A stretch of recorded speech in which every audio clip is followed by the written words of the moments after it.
All right, good morning, ladies and gents. And today I am going to be discussing one of the more polarizing Opus X cigars, in my opinion, for me.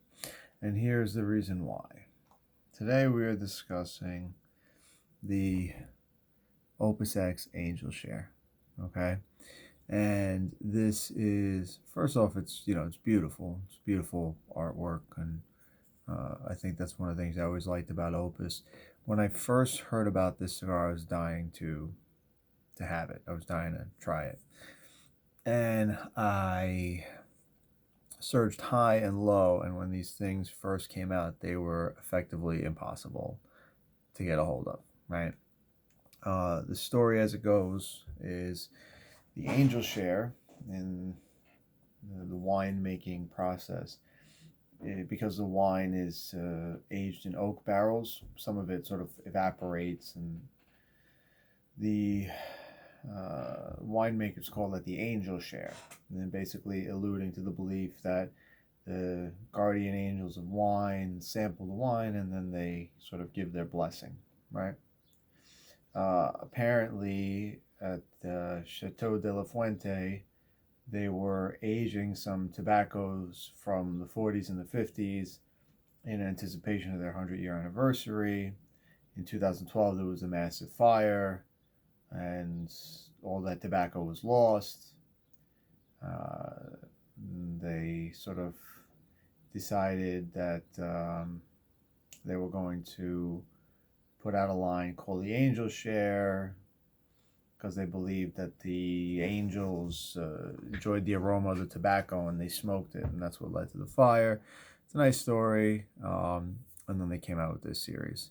So why is this the most polarizing Opus X for me? Well, because now they're far more readily available, similar to the regular Opus, and similar to the Opus X Lost, the Forbidden X Lost City. They're fairly easy to get your hands on, and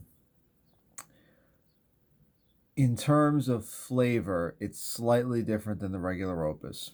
And I will say, in no uncertain terms, that if we're going based just on taste, it's kind of a tough toss up, right? If you're not talking about, I haven't smoked all of them yet, so I can't say this entirely, but of all the Opuses that I've smoked, I'm going to say so far the Lost City is probably my favorite.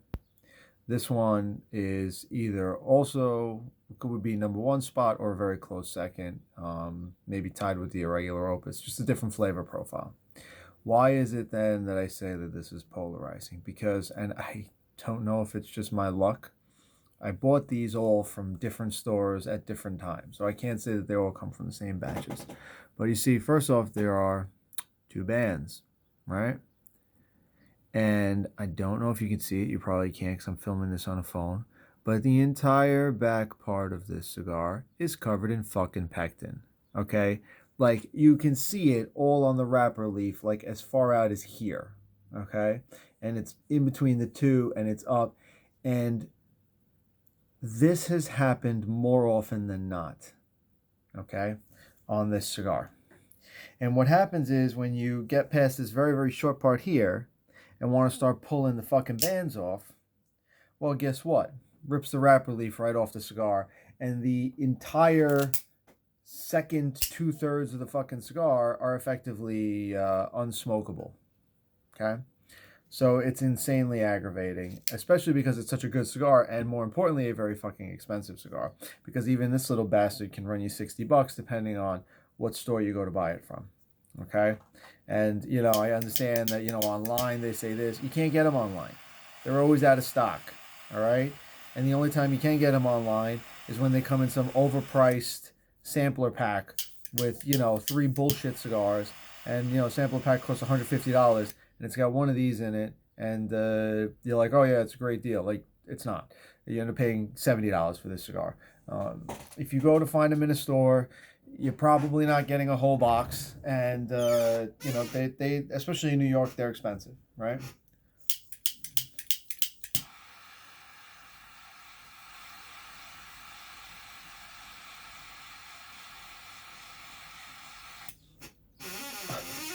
But with that being said, it is a good cigar. And even though literally the last 8 that I've smoked, I've had this problem with the band, you know, I still enjoy them. It's just very frustrating, especially considering the expense.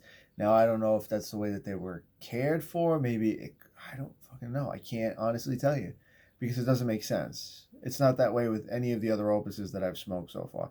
The regular Opus, the damn band just slips right off. And even if not, it's on so loose and with so little pectin that it just comes right out. And this one rips the whole cigar up.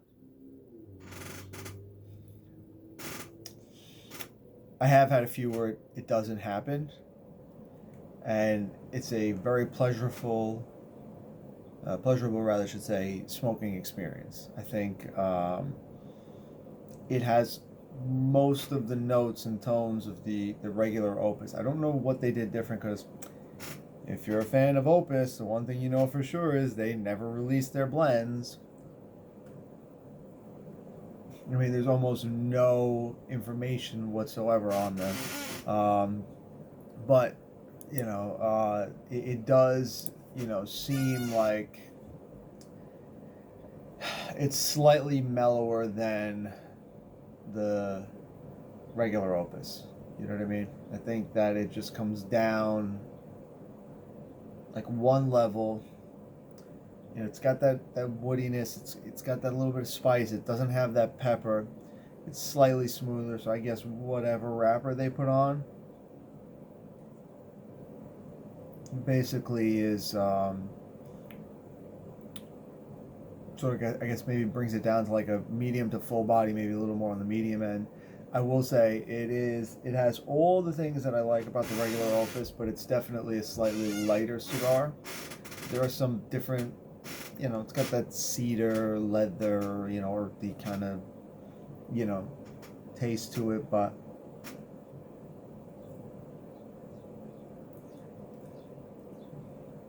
it doesn't lose the sort of like stronger notes from the other Opus.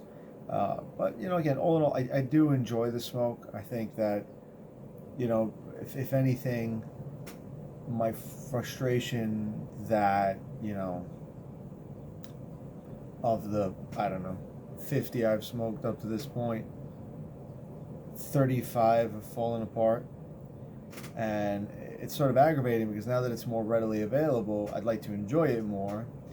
And, I want to feel like I'm not going to shell out massive cash to get this when I could shell out the same amount and get Lost City, which I like as much, if not more.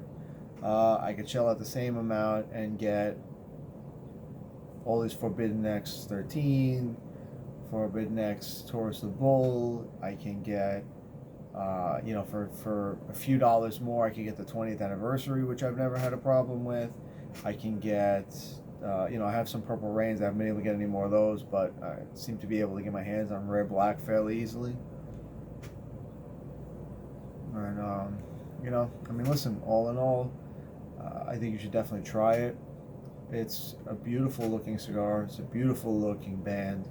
It's a very flavorful cigar, and if you're lucky enough to hit a home run and have no issues with the wrapper, then by all means, this is definitely top 3 for me. Well, I'm gonna finish this up and I'm gonna get to work.